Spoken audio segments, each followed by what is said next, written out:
সারাদিন সংসারে খেটে গেলেও গাধার মতো খেটে গেলেও কারোর চোখ তোমার দিকে পড়বে না, কিন্তু তুমি যখন খেতে বসবে বা রেস্ট করবে বা ফোন দেখবে বা শুয়ে বসে থাকবে তখন পুরো পাড়ার লোকের চোখ তোমার উপরে পড়বে। আর যাই হোক, মানে এটা আমি দেখেছি নিজের ক্ষেত্রে। আর বলবে যে সারাদিনের কোনো কাজ থাকে না, শুধু শুয়ে বসে থাকে, খায় দায় আর ফোন দেখে, মানে এর আর কোনো কাজ থাকতেই পারে না। যাই হোক, মানুষের মন মানসিকতা চেঞ্জ করা দরকার। একটা সংসারে থাকতে গেলে সব কাজ তাকেই করতে হয়, তারপরে সে খাওয়া দাওয়া করে রেস্ট নেয়। যাই হোক, সকালবেলা স্নান করে উঠে আমার পান্তা খেতে ইচ্ছা করছিল না, সেই জন্য দুটো জল বিস্কুট খেয়ে তার কিছুক্ষণ পরে আলু ভাজা করে পান্তা খেয়েছিলাম।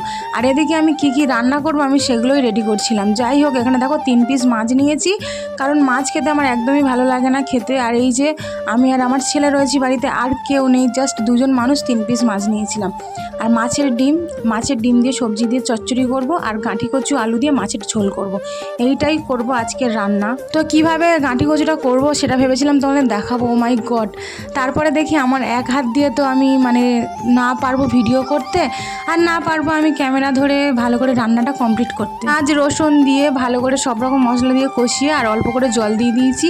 আর আমি না বেশি ফ্যালফেলানি ঝোল খেতে একদমই পছন্দ করি না। অনেকে আছে পুরো ফ্যালফেলানি ঝোল খায়, তো আমাকে আমার কষা কষা রান্নাটা খুবই ভালো লাগে। তার জন্য আমি একদম অল্প করে জল দিয়েছি, আর এই জলটা দেখবে লাস্টে একদম পুরো মাখা মাখা হয়ে যাবে। চলো, অনেক কথা হয়েছে, এবার দুপুরবেলা কী দিয়ে ভাত খাচ্ছি সেটা তোমাদের দেখাই। এখানে রয়েছে শাক ভাজা, এই শাক ভাজাটা আর তার সাথে রয়েছে একটা বাটা মাছের ঝাল। এই দুটো তরকারি আমার একটা যা দিয়ে গেছে, আর আমি বাড়িতে রান্না করেছি চচ্চড়ি মাছের ডিম দিয়ে, আর এই যে মাছের ঝোল। তো দেখো কত সুন্দর মাছের ঝোলটা হয়েছে। তো আমি খাওয়া দাওয়া করে নিই, তোমরা ভিডিওটা দেখো, কেমন লাগলো বলে যাবে।